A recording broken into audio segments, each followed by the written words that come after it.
బద్దలు కొట్టినట్టుగా ఏ విషయం గురించి అయినా మాట్లాడేవాళ్ళు చాలా అరుదుగా కనిపిస్తుంటారు.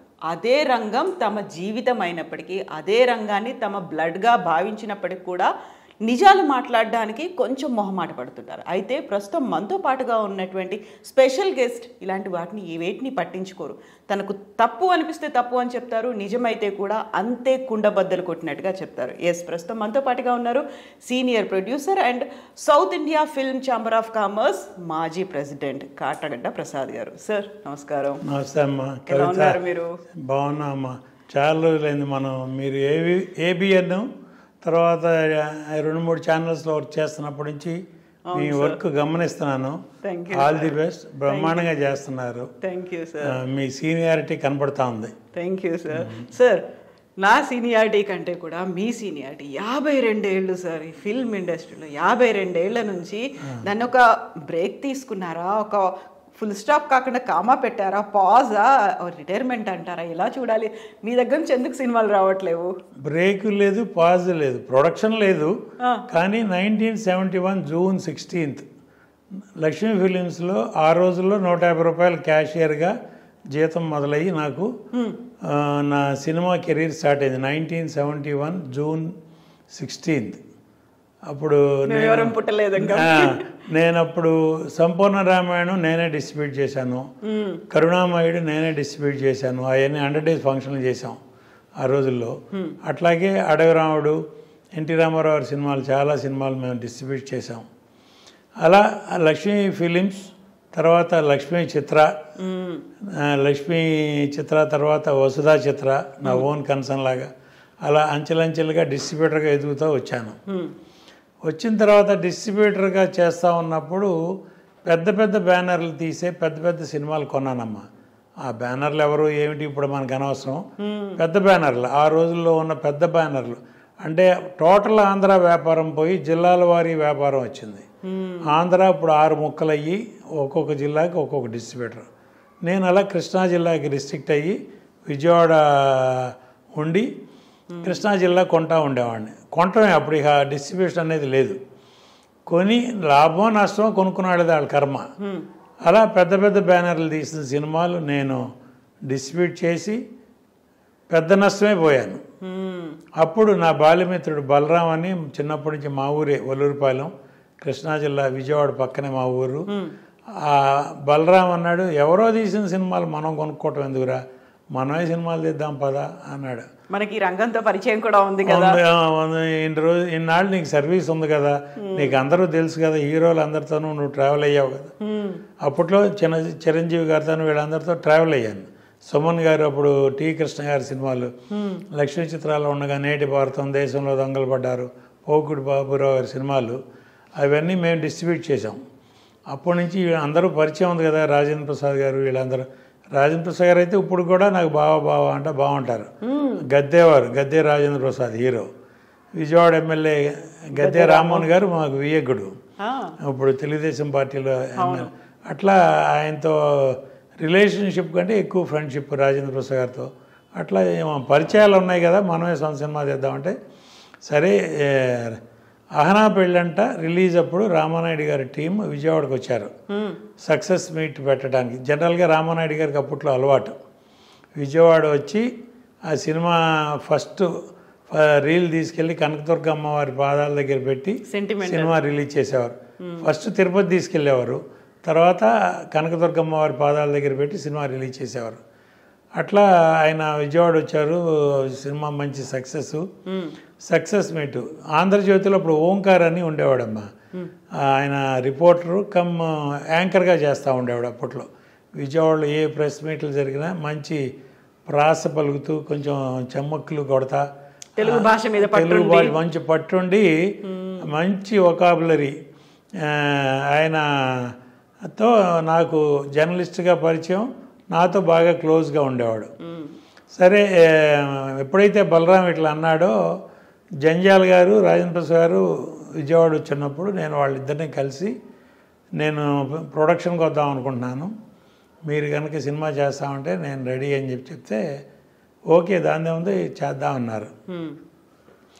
వాళ్ళిద్దరికి అడ్వాన్స్లు ఇవ్వడం, రాజేంద్ర ప్రసాద్ గారు జంజాల్ గారు ఇద్దరు నెక్స్ట్ మీరే చేద్దామని అన్నారు, అంతా అయిపోయింది. సినిమా పెద్ద హిట్ అయ్యేటప్పటికి వాళ్ళకి ఎవరో ఫ్రెండ్స్ సలహా చెప్తారు కదా, పెట్టుబడి మేము పెడతాం, మీరే సొంత సినిమా తీయండి, తీస్తే బెనిఫిట్ ఏదో మీకే ఉంటుంది కదా అంటే వాళ్ళిద్దరూ కలిసి సొంత సినిమా తీశారు. సరే నాకు నెక్స్ట్ మళ్ళీ చేస్తామన్నారు. మనమేమో మెడ్రాస్ వచ్చేసాం, అప్పుడు విజయవాడ వదిలేసి మెడ్రాస్ వచ్చి కూర్చున్నాం. ఇప్పుడు వాళ్ళిద్దరూ కాదంటే ఇప్పుడు ఏం చేయాలి మెడ్రాస్లో? హీరోలు అందరూ చూస్తే బాలకృష్ణ గారు, చిరంజీవి గారు, వీళ్ళు ఎవ్వరు చూసినా ఒక 2-3 ఏళ్ళు నో డేట్స్. అప్పుడు డేట్ కమిట్మెంట్ అంటే కమిట్మెంట్. ఇప్పుడులాగా ఒక డైరెక్టర్ ఏదో కథ చెప్తే హీరో డేట్లు ఇవ్వడం కాదు, ప్రొడ్యూసర్కి డేట్లు రాసి ఇచ్చేసేవాళ్ళు. అట్లా కమిట్మెంట్ అయిపోయి ఉన్నారు. సరే ఇప్పుడు మనకి ఎవరు అవైలబుల్ అంటే ఓన్లీ సుమన్ అవైలబుల్. సుమన్ కూడా కొంచెం రిస్ట్రిక్షన్స్, కేసు క్లియర్ అయిపోయింది. ఆయన కేసు చిన్న డిస్టర్బెన్స్ వచ్చింది కదమ్మా అప్పుడు ఆయనకి. ఆ డిస్టర్బెన్స్ క్లియర్ అయిన తర్వాత బెయిల్ మీద ఉండి డైలీ పోలీస్ స్టేషన్లో సంతకం పెట్టి షూటింగ్లకి వెళ్ళొచ్చు కొన్ని కండిషన్స్తో, కండిషనల్ బెయిల్. షూటింగ్లు కూడా ఏవిఎం వాళ్ళు అప్పట్లో మేనేజ్ చేశారు. మా స్టూడియోలోనే షూటింగ్లు చేసేటట్టుగా కోర్టు ఆర్డర్ ఇవ్వండి అని. చెంగల్పట్టు డిస్ట్రిక్ట్లో వస్తుందమ్మా అది. చెంగల్పట్టు డిస్ట్రిక్ట్లో 6-7 స్టూడియోలు ఉన్నాయి. ఎక్కడ కాదు, అక్కడే చేయాలి. సరే అదే కండిషన్లో ఆయన ఒప్పుకోవటం రావటం. చెంగల్పట్టులో ఉండేవారు ఆయన అప్పట్లో. అక్కడి నుంచి రోజు ఏవిఎం స్టూడియోకి రావటం, షూటింగ్ చేయటం, వెళ్ళటం. సరే సుమన్ గారికి ఒక కథ ఓంకారం తీసుకెళ్ళి వినిపించాం, నచ్చింది, చేసాం. బందిపోటు నా మొదటి సినిమా 1/1/1988. చిరంజీవి గారి క్లాపు, దేవివారి ప్రసాద్ గారికి స్విచ్ ఆను. సినిమా రెడీ చేసాం. ఆగస్టు 4 రిలీజ్ చేద్దామని అనుకున్నాం. ఆగస్టు 5 అనుకుని ప్లాన్ చేసి అంతా అయ్యి డేట్ అనౌన్స్ చేసిన తర్వాత సినిమా చిరంజీవి గారి సినిమా ఒకటి రిలీజ్ ఆగస్టు 5, కెఎస్ రామారావు గారి మరణ మృదంగం. ఆ సినిమా అక్కడ చిరంజీవి, కోదండరామరెడ్డి, ఇళయరాజా, కెఎస్ రామారావు, అంత పెద్ద అక్కడ అందరూ హీరోలు. ఇక్కడ కాటకడ ప్రసాద్ ఒక 0, సుమన్ ఒక 0, ఓంకార్ ఒక 0. అలా ఉన్న పరిస్థితిలో నా దగ్గర సినిమా బాగుందని కొన్న డిస్ట్రిబ్యూటర్లు కూడా డైరెక్ట్ అపోజ్ ఎందుకు, మనం కొంచెం ఆగి రిలీజ్ చేద్దాం, 1 వారం 2 వారాలు, చిరంజీవి సినిమా మీద క్లాష్ ఎందుకు అని అంటాం. అది నేను 5వ తారీఖు డేట్ ఆల్రెడీ అనౌన్స్ చేశా.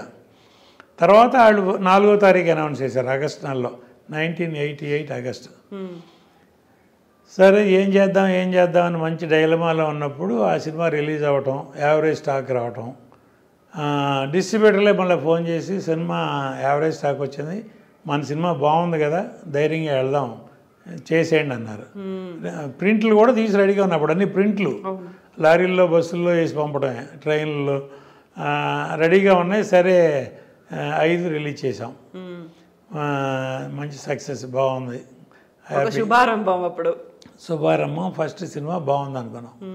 తర్వాత మళ్ళీ ఇమ్మీడియట్గా ఓంకార్ కథ చెప్పి ఉగ్రనేతుడు, మళ్ళీ సుమన్ను, ఖుష్బు, శశికళ, మనకి రజనీ అనేవాళ్ళు అక్కడ, అది సేమ్ బిఎల్వి ప్రసాద్ డైరెక్షన్.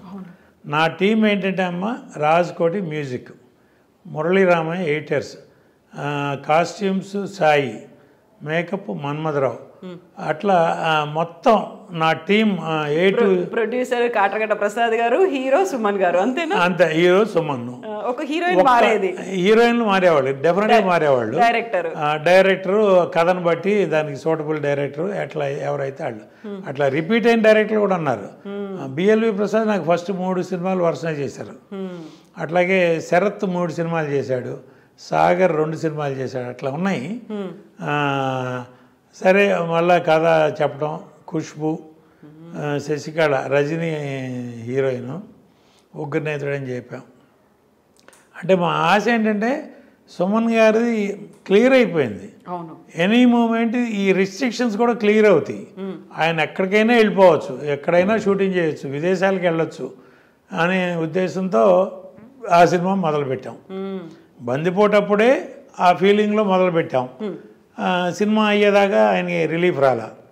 సరే అని రిలీజ్ చేసాం. అప్పుడు కూడా సేమ్ ఒకే స్టూడియోలో చేసుకున్నారు. ఒకే స్టూడియోలో, అది కూడా అన్నమ్మా ఎట్లా చేసాం, సుమన్తో వర్క్ అంతా ఏవిఎంలో, సుమన్ లేని వర్క్ అంతా బయట.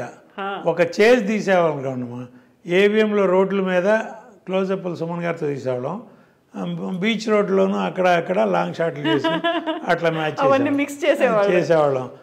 మా కెమెరామెన్ ఫిల్టర్స్ వాడి ఎక్కడో వీజీపీలోనూ హైదరాబాద్ చార్మినార్లోనూ అక్కడ షూటింగ్లు చేసినట్టుగా తీసేవాళ్ళు. కబీర్ లాల్ మా ఇద్దరు నాకు కెమెరామెన్. ఈ విషయం అప్పుడు బయట ప్రపంచానికి తెలుసా? ఇలా మ్యాజిక్లు చేసేవాళ్ళు చెప్పలే అసలు ఎప్పుడు చెప్పలేదు. అసలు సుమన్ గారితో సినిమా తీస్తున్నాం అంతే. ఏవిఎం డిస్ట్రిక్షన్ ఇట్లా ఏవిఎం కాంపౌండ్లోనే సినిమా చేసాం అన్నట్టు ఉండదు. ఇప్పుడుకైనా మీరు చూడండి యూట్యూబ్లో ఉగ్రనేతుడు, పల్నాటి రుద్రయ్య, బందిపోటు, ఆ 3 సినిమాలు దాదాపు ఏవిఎంలోనే చేసాం. అసలు మీకు అట్లా తీసినట్టు ఉండదు. అంటే పెద్ద పెద్ద సెట్లు వేసామండి అమ్మ, ఫుల్ ఫ్లోర్ సెట్, రిచ్ సబ్జెక్టులు తీసుకున్నామండి. సో ఇక కొట్టుకుపోయేది. సాంగులకేనో ఫిల్టర్లతో మేనేజ్ చేసేవాడు మా కబీర్ లాల్. అట్లా మేనేజ్ చేసాం. ఫైట్లు ఇట్లా చేసేవాళ్ళం. మొత్తం మీద పల్నాటి రుద్రయ్య హాఫ్ వేలో సుమన్ గారికి రిలీఫ్ వచ్చింది. సగం సినిమా అయిపోయింది. ఎనీ మూమెంట్ రిలీఫ్ వస్తుందంటే 2 సినిమాలు చేసాం, రిలీజ్ చేసాం, 2 హిట్లు. పల్నాటి రుద్రయ్య మనం ఖాళీగా ఉంటాం ఎందుకు, సినిమా సుమన్ గారితో వేరే ఎవరో ధైర్యం చేసి ముందుకు రావట్లా, మనమే చేద్దాం మనమే. అప్పుడు వరుసగా 3వ సినిమా కూడా మీరే చేశారు? నేనే చేశా, ఎవరు రాలా. ఆ పల్నాటి రుద్రయ్య సగంలో ఉండగా ఆయనకి రిలీఫ్ వచ్చింది. రిలీఫ్ రావటం నాకే ఏదో రిలీఫ్ వచ్చినట్టు, నేనే ఏదో ఈ రిస్ట్రిక్షన్స్ అన్ని తెగదెంపులు చేసుకుని అప్పుడు సాంగ్స్ హైదరాబాదు, గండిపేట, గోల్కొండ, అదేదో పెద్ద సింగపూర్ మలేషియా లాగా.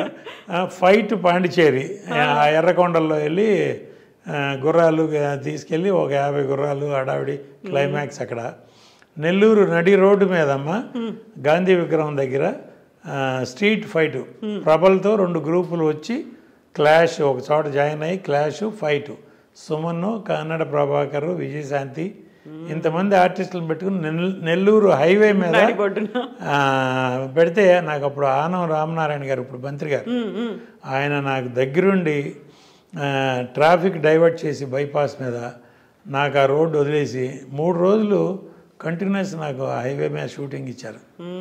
చేసి అట్లా చేసాం.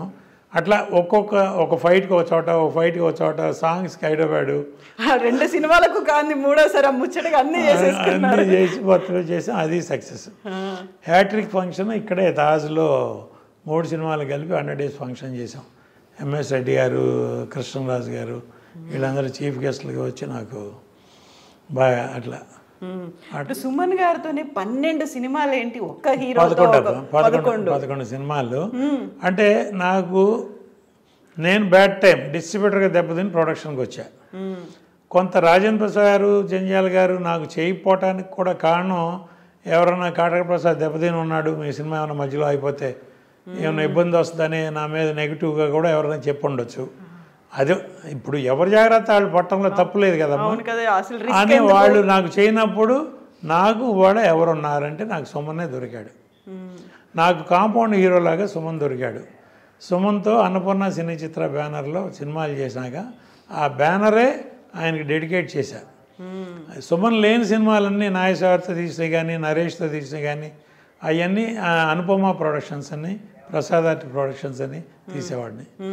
నేను సుమన్తో అన్ని సినిమాలు తీసిన తర్వాత కెఎస్ రామారావు గారు క్రియేటివ్ కమర్షియల్స్ చిరంజీవితోనే తీసేవారు. వేరే సినిమాలు తీస్తే ప్రమోద ఆర్ట్స్ అని తీసేవారు ఆయన. అట్లా నేను అన్నపూర్ణ సినీ చిత్ర బ్యానర్ సుమన్ డెడికేటెడ్. ఆ బ్యానర్లు సినిమా అంటూ తీస్తే సుమన్తో ఆ బ్యానరే ఇప్పటికైనా. సుమన్ గారు కూడా ఈ మధ్య లేటెస్ట్గా ఐ డ్రీమ్కి ఇచ్చినటువంటి ఇంటర్వ్యూలో మీ పేరే చాలా ప్రముఖంగా చెప్పారు. సెకండ్ ఇన్నింగ్స్ అనేది మీతోనే స్టార్ట్ అయింది, అన్ని సినిమాలు బ్యాక్ టు బ్యాక్ చేయడం అనేది. నిజంగా మీకు ఎంతో పేరు వచ్చిందో తనకు కూడా పేరు అదే వచ్చింది కదా? అవునమ్మా, వచ్చింది.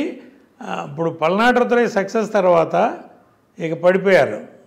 మామూలుగా ఇండస్ట్రీలో హీరోలు కరువు ఉన్నారు. ఉన్న హీరోలు అందరికీ కమిట్ అయి ఉన్నారు. కొత్తగా వచ్చేవాళ్ళు నాబోటి వాళ్ళకి ఎవరికైనా డేట్లు కావాలి. సుమన్ హీరో ఎవరంటే సుమన్ కొంచెం ఫ్రీ అయిపోయాడు. ఒక డైరెక్టర్ని పట్టుకోవడం, ఆ డైరెక్టర్ దగ్గరికి దాసనారాయణ గారు, రవిరాజ పిన్సిటి గారు, ఇట్లా పెద్ద పెద్ద డైరెక్టర్లు అందరూ వచ్చి సుమన్ డేట్లు అడగటం. సుమన్ నన్ను అడిగేవాడు, నేను మీ బ్యానర్లో వరుసనే చేస్తాను, బ్యాక్ టు బ్యాక్ చేస్తున్నాను, ఏం చేద్దామంటే నా హీరో ఎంత పెరిగితే నేను అంత పెరిగినట్టు, నువ్వు చెయ్యి, వాళ్ళు ఎవరెవరు పెద్ద డైరెక్టర్లు నీకు ఆఫర్ ఇచ్చారో అవన్నీ చెయ్యి, నేను అందుకైతే వేరే ఇంకో హీరోని పెట్టి వేరే బ్యానర్ పెట్టి నేను చిన్న సినిమాలు తీసుకుంటా, నా కోసం నువ్వు నీ కెరీర్ డిస్టర్బ్ చేసుకోవు, నువ్వు ఎంత ఎదిగితే నాకు అంత మంచిది, నువ్వు చేస్తూ ఉండనేవాడిని. మధ్యలో నేను ఇక పోలీస్ భార్య, పందిరి మంచం, జగపతి బాబుని ఇంట్రడ్యూస్ చేశాను. వాళ్ళ నాన్నగారి తర్వాత రెండో సినిమా నాదే. అట్లా బుచ్చిగాడి బాబాయ్, నరేష్ హీరో, అట్లా వరుసనే చేసుకుంటూ వెళ్ళేవాడిని. ప్రాణదాత, కాలేజీ బుల్లుడు నాగేశ్వరతో, అట్లా సినిమాలన్నీ చేసుకుంటా. మధ్య మధ్యలో సుమన్ మీకు ఏదైనా సబ్జెక్ట్ దొరికితే మంచి సబ్జెక్ట్ సెట్ అయితే చెప్పండి, ఎవరున్నా సరే బ్రేక్ చేసి మీకు డేట్లు ఇస్తాననేవారు. సుమన్ బ్యానర్, తన హోమ్ బ్యానర్ ఇది. అట్లాంటప్పుడు నడిగన్ అనే తమిళ సినిమా ఒకటి ఇక్కడ పెద్ద హిట్ సత్యరాజ్ గారు చేశారు. ఆ సినిమా రైట్స్ నేను కొనేశాను. కొన్న తర్వాత సుమన్ గారికి తీసుకెళ్ళి చూపించాను. మనం నెక్స్ట్ ఇమీడియట్గా అదే చేద్దామన్నారు. పెద్దింటల్లుడు అని పెట్టాను టైటిల్. దానిలో నగ్మాని ఇంట్రడ్యూస్ చేశాను. బాంబేలో ఒక సినిమా చేసింది అప్పటికే, సాజిద్ నాడేడు వాళ్ళని, వాళ్ళ హిందీలో పెద్ద ప్రొడ్యూసర్, ఆయన ఇంట్రడ్యూస్ చేశారు అక్కడ. నేను సౌత్లో ఇంట్రడ్యూస్ చేస్తానని సాజిద్తో మాట్లాడితే వెంటనే నాకు నగ్మాని పంపటం. ఇక్కడ అంటే అసలు నగ్మా కంటే ముందు నేను దివ్యభారతిని సైన్ చేశాను. దివ్యభారతి మెడ్రాస్ ఎప్పుడు వచ్చినా మా ఇంటికే వచ్చేది. నా కారు తీసుకెళ్ళిపోయేది, మారుతి, అప్పుడు మారుతి 800 పాత మోడల్ కార్లు, తనే ఓన్ డ్రైవ్ చేసుకుని వెళ్ళిపోయేది. దివ్యభారతి చేయాల్సిన సినిమా రామానాయుడు గారు అదేది బొబ్బిలి రాజా ఆఫర్ వచ్చింది, వెంకటేష్తో కాంబినేషన్, మంచి సబ్జెక్టు, గోపాల్ గారు డైరెక్షన్, పెద్ద బ్యానర్, పెద్ద సినిమా, చెయ్యి, ఆ సినిమా చెయ్యి నువ్వు, మరి నా సంగతి ఏంటన్నా అంటే అంత బాయ్ సాబ్ అంటే నాతో అంత బాగుండేదమ్మా దివ్యభారతి. మరి నేను ఎవరి దగ్గరికి వెళ్ళను, నేనేం చేయను, నాకు సొమ్మను డైరెక్టర్, నాకు ప్రాజెక్ట్ సెట్ అయిపోయింది, హీరోయిన్ లేదు, నేనేం చేయనంటే నా ఫ్రెండ్ ఉంది, నేనెంతో అంతే అని చెప్పి నగ్మాన్ పిలిపించింది. తనే పిలిపించింది. దివ్యభారతి ఇంట్రడ్యూస్ చేసి నాకు చెప్తే శరత్ నేను అందరం ఓకే అనుకుని ప్రొసీడ్ అయ్యాం. నగ్మాన్ ఇంట్రడ్యూస్ చేసినాక నగ్మాన్ నాకే దొరకలే తర్వాత. అట్లా అందరూ టాప్ హీరోలతో ఆ సినిమా రన్నింగ్ నేను అనౌన్స్ చేశానమ్మా, నడిగన్ రైట్స్ కొన్నాను, సుమన్ గారు, నగ్మా, శరత్ డైరెక్షన్ అని అనౌన్స్ చేశాను. మోహన్ బాబు గారిది అప్పుడు అల్లుడు గారు సిల్వర్ జూబ్లీ ఫంక్షన్ ఇక్కడ పామ్ గ్రో హోటల్లో సిల్వర్ జూబ్లీ ఫంక్షన్ చేస్తున్నారు. ఆ ఫంక్షన్కి నేను మామూలుగా పిలిస్తే వెళ్ళాను. మోహన్ బాబు గారు నన్ను పక్కకు పిలిచి, ప్రసాద్ నువ్వు నడిగన్ కొన్నావని తెలిసింది, ఆ సినిమా నేను చేస్తానన్నాడు. అదేంటి సార్, నా కాంపౌండ్ హీరో సుమన్ ఉన్నాడు, సుమన్తో ఆల్రెడీ అనౌన్స్ చేశాను. ఏది పెద్ద సక్సెస్ఫుల్ హీరో, మామూలుగా ఎవరైనా ఆఫర్ చేస్తే ఈ రోజుల్లో ఏ ప్రొడ్యూసర్ అయినా జంపే. అట్లాంటి పరిస్థితిలో మోహన్ బాబు గారు ఆఫర్ ఇవ్వటం అంటే నాకు గారి నేతిలో పట్టాను అన్నట్టు అయ్యేది కదా. కాదు సార్, నేను సుమన్తో అనౌన్స్ చేశాను, సారీ సార్ అన్న. నువ్వు సుమన్తోనే దిగి ప్రసాద్, నేనెవరు వద్దన్నారు, ఆ గౌండ్రమణి వేసాడు చూడు, ఆ క్యారెక్టర్ నేను వేస్తాను. ఆ క్యారెక్టర్కి నేను బ్రహ్మానందం గారు అనుకున్నా, కామెడీ క్యారెక్టర్, ఆ క్యారెక్టర్ నేను వేస్తాను, నాకు నచ్చింది. హీరోతో పాటు ప్యారలల్గా వెళ్ళే క్యారెక్టరు నాకు నచ్చింది, నేను చేస్తాను, నీకు ఓకే అయితే నాకు ఓకే అన్న. ఇంకా ఓకే ఏంటి సార్, మీరు అల్లుడు గారు సిల్వర్ జూబ్లీ ఫంక్షన్ తర్వాత నాకు చేస్తానంటే రెడీ అన్నా. ఆ క్యారెక్టర్ చేసాం. ఇక్కడ తమిళ్లో మనోరమ చేసిన క్యారెక్టర్ ఎవరు చేయాలని కొన్నాళ్ళు చాలా పేర్లు అనుకున్నాం. ఆఖరి శరత్తే చెప్పాడు, వాణిశ్రీ గారిని అడగరాదు, నీకు పరిచయం ఉంది కదా. నేను డిస్ట్రిబ్యూటర్గా ఉన్నప్పుడు లక్ష్మీ ఫిలిమ్స్ బాగా పరిచయం అమ్మ. ఆవిడ దగ్గరికి వెళ్ళి అడిగి ఒరిజినల్ సినిమా చూపించి ఆ మనోరమ క్యారెక్టర్ మీరు చేయాలనంటే ఆవిడకి నచ్చి ఆవిడ ఒప్పుకుంది. ఆవిడకి కంబ్యాక్. సుమన్ నాకు first picture comeback, Peddintalludu Vanisri గారి comeback after big gap. Nagma introduction, Sarath, Mohan Babu గారు యాడెడ్ అట్రాక్షను, ఇక మల్టీ స్టారర్ లెవెల్ అయిపోయింది అది ఆఖరికి. మొత్తం మీద సినిమా చేసాం, పెద్ద హిట్. అది సిల్వర్ జూబ్లీ ఫంక్షన్ చేసాం. ఇక్కడ నేను చెప్పాల్సింది ఏంటంటే అమ్మా, ఇవాళ ఒక హీరో ఏదైనా సినిమా చేస్తున్నాడంటే ఆ హీరో సినిమాలో ఇంకో హీరో వచ్చి ఒక క్యారెక్టరో, ఒక విలనో, ఒక కమెడియనో చేస్తున్నారా? ఇప్పుడు ఆ రోజుల్లో నాగేశ్వర సినిమాలో రామారావు చేసేవారు, రామారావు సినిమాలో నాగేశ్వర చేసేవారు, వాళ్ళిద్దరు సినిమాల్లో సోమబాబు గారు చేసేవారు, కాంతారావు చేసేవారు. ఇప్పుడు అసలు వాళ్ళ క్యారెక్టర్ ఏంటి ఇదేంటి అని చూసేవాళ్ళు. రామారావు ఎంత గ్రేట్ అమ్మ, రక్త సంబంధం లాంటి టైటిల్స్లో ఆయన సినిమా చేశాడు. నిరుపేద, రాజు పేద, ఇట్లాంటి కథల్లో సినిమాలు టైటిల్స్గా పెట్టి సినిమాలు చేశారు. వాళ్ళ మీద వాళ్ళకి నమ్మకం ఆ రోజుల్లో హీరోలు. వాళ్ళ హీరోలు నా హీరో ఏం చెప్తే అది నేను వినాలి, నా హీరో నా డైరెక్టరు ఏం చెప్తే అది నేను ఏసీ రూమ్లో కూర్చొని సినిమా తీయాలి, నేను సెట్లోకి వెళ్ళకూడదు, రామానాయుడు గారిలాగా ట్రాలీ తోయకూడదు, క్రేన్ ఎత్తకూడదు.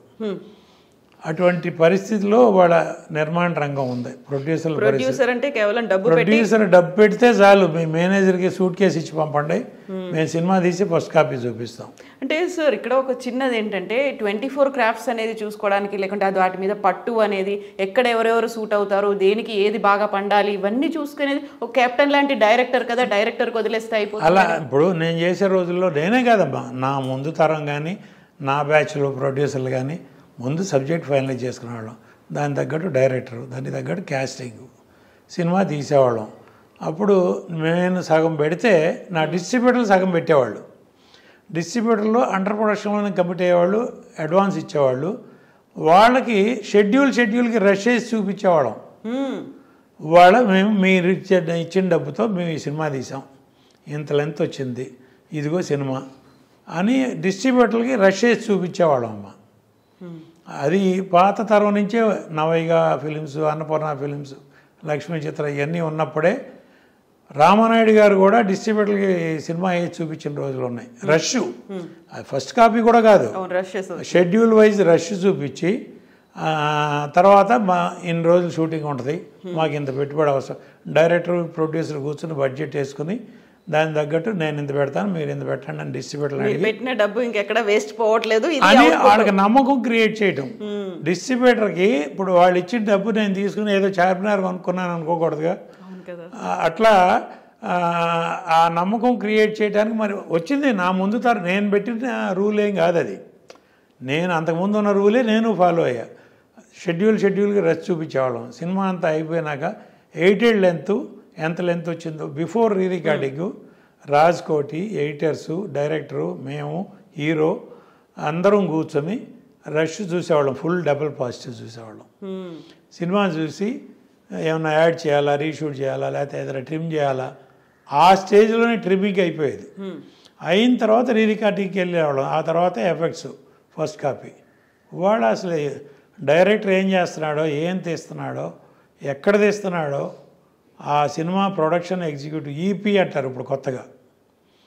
ప్రొడ్యూసర్ అయినా పెద్ద వీపీ, ఆయన ఒక ఈపీ, ఆయన పెట్టి సినిమా తీయాలి. ఇప్పుడు ఆ సినిమా ఎంత ఖర్చు అయిందో తెలియదు, నా సినిమా మీకు ఎంత బడ్జెట్లో తీస్తారనేది బడ్జెట్ అడగకూడదు డైరెక్టర్ని, కొంతమంది పెద్ద డైరెక్టర్ని. ఆయనకి కార్పొరేట్ పర్మిషన్ ఇవ్వాలి. ఆయన ఏం తీసిస్తాడో అది మన అదృష్టం, మహాప్రసాదం. ఒక కథ ఉందా లేదా, ఏం కథ తీస్తున్నాడు లేదు. ఒక డైరెక్టర్ వెళ్ళి ఒక హీరోకి కథ చెప్తాడమ్మా, హీరో ఓకే అంటాడు, వాళ్ళిద్దరూ కలిసి ప్రొడ్యూసర్ పిక్ చేస్తున్నారు. ఇప్పుడు ప్రొడ్యూసర్ వెళ్ళి హీరోకి లేకపోతే డైరెక్టర్కి అది పోయింది. మా కథ ఇక్కడ రివర్స్ టెండరింగ్లో డైరెక్టర్ వెళ్ళి హీరోకి కథ చెప్తే హీరో ప్రొడ్యూసర్ని పికప్ చేస్తాడు. నేను పలానా కథ విన్నాను, బాగుంది, మీరు వినండి, నచ్చితే మీరు చేయండి. కెపాసిటీ ఎవరికి ఉంది, ఆ ప్రొడ్యూసర్కి కెపాసిటీ ఉందా లేదా, ఎవరైతే సూటబుల్ ఆయన పికప్ చేస్తారు. ఇప్పుడు మళ్ళా ఆయన అన్ని రకాలుగా ఆలోచించి, ఇప్పుడు నా రోజుల నుంచి ఉన్నాయి, పలానా ప్రొడ్యూసర్ మనం డేట్లు ఇచ్చామంటే ఆ సినిమా కరెక్ట్గా ఇది తీయగలరా లేదా, సరిగ్గా మార్కెటింగ్ చేయగలరా లేదా అనేది డౌట్ ఉండటంలో తప్పులేదు. అది ఎవరి కెరీర్ వాళ్ళు చూసుకునే రోజుల్లో.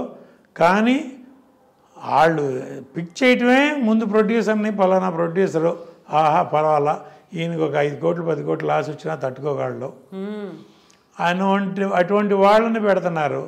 ఇప్పుడు సోకాళ్ళు ఇప్పుడు పలానా అని చెప్పకూడదమ్మా, వాళ్ళు డైరెక్టర్లు సినిమాలు తీస్తున్నారండి. ఇప్పుడు శంకర్ ఫర్ ఎగ్జాంపుల్ నేను చెప్తున్నా, నిన్న రిలీజ్ అయింది ఇండియన్, అవును భారతీయుడు 2.